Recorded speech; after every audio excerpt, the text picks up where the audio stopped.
Jujutsu já tá pra acabar com os seus incríveis um capítulo pro fim da obra, então vamos falar um pouco desse pós-Sukuna, basicamente os dois últimos capítulos da obra, que honestamente tá mais com cara de fim de arco do que de fim de obra. E bem, eu sou o Felipe, e sim, eu não sei se só sou eu, mas esses dois últimos capítulos da obra não estão conseguindo me passar a sensação de que, irmão, ali é literalmente o fim de Jujutsu, que essa semana o mangá já acaba, eu acho, eu não sei se essa semana sai capítulo. Entretanto, mesmo com isso, a sensação que eu tive é que ali mais tá acabando um arco do que a obra, principalmente o pós-Sukuna, o capítulo 269, eu vi que muita gente reclamou dele, até nos comentários do lugar onde eu li o capítulo tinha uma galera muito bolada com ele. E assim, eu entendo quem ficou bolado com ele, porque, irmão, os malucos tinham acabado de sair da luta mais difícil da vida deles, eles tinham enfrentado e vencido um mano que, literalmente, tinha o controle do Apocalipse em uma mão e o título de Rei das Maldições em outra. Além de que o literal feiticeiro mais forte da Era Moderna tinha caído pra esse mesmo mano, e mesmo com o papo de ser normal feiticeiros caírem em luta e que aquele mundo funciona daquele jeito, nenhum dos dois ali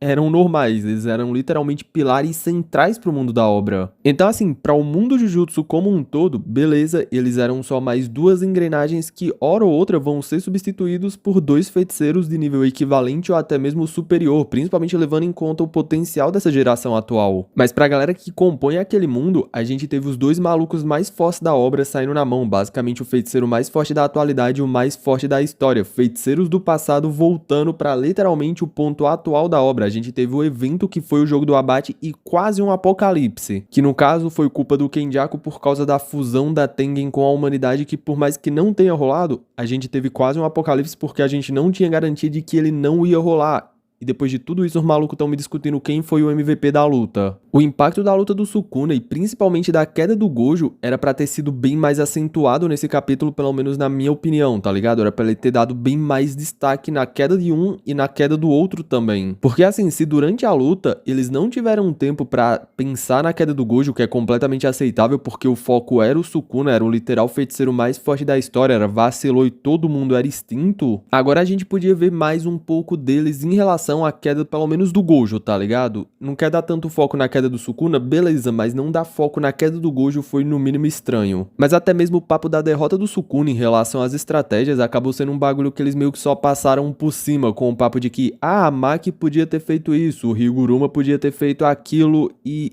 mais ou menos isso. Ver a forma que eles estavam agindo nesse pós-luta dá a impressão de que, pô, eles não venceram a coisa mais forte da história, que o Sukuna não era uma ameaça tão grande, tipo, parece que eles só venceram um feiticeiro aleatório, um mano forte. Durante toda aquela interação deles, eu não tive em nenhum momento a sensação de que eles estavam ali no pós-luta contra o feiticeiro mais forte da história e que perderam o pilar da era deles, que era só meio que o mais forte da atualidade, além de que agora geral meio que sabe da existência de maldições, e mesmo com o papo de que, pô, eles encobriram isso dizendo que o foco de maldições é Tóquio, ainda assim o governo sabe que o papo basicamente não é esse. E principalmente, eles sabem que feiticeiros podem ser uma fonte absurda de energia, então problemas para basicamente todo mundo, menos para Maki porque ela não tem energia amaldiçoada. Além de que teve todo aquele papo do domínio simples que foi interessante de ver, foi legal ver o aprofundamento nessa técnica, foi porque ela foi importante durante a luta contra o Sukuna, então entender mais dela é legal. Mas tipo, nessa altura da obra, vi toda aquela treta do domínio simples, ao invés de dar 100% de destaque naquele capítulo para o pós-Sukuna, foi meio que só, pô, beleza, né? E digo mais, essa deixada de lado em relação ao Gojo seguiu no outro capítulo também. A gente teve a despedida do Megumi pra irmã dele, mas em relação ao Gojo, nada demais. E eu volto a bater na mesma tecla, a queda do Gojo deveria ser um evento no mundo Jujutsu. A gente tá falando do mais forte da era moderna, o papo do Sukuna não ter recebido tanto destaque ainda dá pra disfarçar com aquele papo de, pô, o Sukuna tava deslocado da era dele, ele era o mais forte da história? Era, mas ele perdeu o problema resolvido, ele nem era daquela época, ele só tava deslocado. Então o impacto que a queda dele tem no mundo não é tão grande porque ele nem devia estar naquela época, tá ligado? Mas no caso do Gojo, irmão, o maluco alterou o mundo Jujutsu quando na nasceu, então eu acho que a queda dele deveria ter um impacto próximo ou maior do que o próprio nascimento do Gojo. Ver a reação da galera que faz parte daquele mundo perante a queda de alguém que abalou aquele mesmo mundo quando nasceu seria interessante. Ver a galera que vai tentar se aproveitar disso, ver a escala que aquilo tomou no mundo, ver os xamãs que tinham noção do nível do Gojo reagindo à queda dele. O mundo Jujutsu perdeu alguém absurdo, alguém que não ironicamente podia mudar o mundo Jujutsu usando pura e simples força bruta se quisesse, porque vocês estão muito ligados que se o Gojo quisesse pegar o topo do mundo Jujutsu e ditar as regras, ele só podia fazer isso usando força, né? Vocês só estão muito ligados nisso. Porque, pô, quem que vai impedir, saca? O único mano que podia fazer alguma coisa era pior que ele e literalmente a figura mais forte da história. Pra aquele mundo meio que uma lenda pra muito feiticeiro. Mas não, o Sukuna perdeu, o Gojo perdeu, mas vamos discutir quem ficou o MVP da luta e depois partir pra uma missão atrás de maldições. Ou um mestre de maldições, eu acho. Honestamente, eles ainda não têm certeza do que é. E assim, eu não vou ser chato, tá ligado? É bem legal ver essa pegada que Jujutsu teve nesse fim de capítulo, principalmente com os três juntos, no caso o Megumi, a Nobara e o Itadori, já que traz muita sensação de ver os primeiros arcos da obra. Ou seja, é uma nostalgia muito boa, é muito legal ver eles três juntos caçando maldições ou um mestre de maldições. Pô, aquela pegada mais detetive que tinha no início da obra. É muito legal ver isso. Mas ainda assim, eu acho que isso podia ter ficado pra literalmente o último capítulo, saca? Ver essa interação deles e esse trabalho em equipe deles no último capítulo. Ver o Gege encerrando a obra com uma pegada bem similar ao como ele começou ela, claro que com agora a galera mais velha, mais madura e mais experiente pra com aquele mundo, ia ser muito interessante e também muito nostálgico. Mas ainda assim, eu acho que a obra deixou muito a desejar em relação a não ter explorado de uma forma mais ampla o impacto que a luta contra o Sukuna teve naquele mundo. Pra mim, o que mais salva esses dois últimos capítulos foi o 260, teve vários pontos bem legais nele, tipo a galera indo lidar com os reencarnados, que foi uma informação bem interessante, a interação do Megumi com a Hana, porque assim, se o Megumi quis ser atacante, irmão, a Hana foi o time inteiro. Mas principalmente o final, com Itadori, Megumi e Nobara indo investigar, foi a melhor parte do capítulo pra mim, mas mesmo com tudo isso, esses dois últimos capítulos, o mais legal foi o 270, porque o 269 eu achei ele só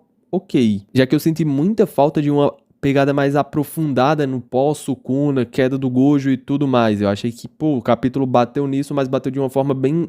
tá bom, tá ligado? Eles comentaram. Mas foi exatamente por causa disso que eu fiquei com a sensação de mais que aquilo é um final de arco do que de obra, mesmo não sendo esse o caso, é literalmente o final da obra. Mas, pô, a sensação que fica é que a obra vai seguir, que vai mostrar mais do impacto do conflito desses dois manos, do Kenjaku naquele mundo, da informação que maldições existe, mas não, o próximo capítulo, fim Jujutsu. Contudo, fala aí o que vocês acharam desses dois últimos capítulos e dessa pegada que o Jujutsu tá tendo nesse final. Peço desculpa pelo barulho no fundo, mas não tem muito o que fazer. Contudo, se tu gostou do vídeo, se inscreve aqui no canal e ativa o sininho. Fazendo isso, tu sempre vai ser notificado quando sair vídeo novo. Assim, tu pode não querer assistir um vídeo, mas tu quer assistir outro, tu vai ser notificado, clica em cima do que tu quer ver, do que tu não quer ver, tu arrasta pro lado, vida que segue, só são 3 notificações por semana. Deixa o like também me ajuda muito. Se possível, hypar a gente. Fiquem todos bem, a gente se vê numa próxima. É meio que isso. Falou!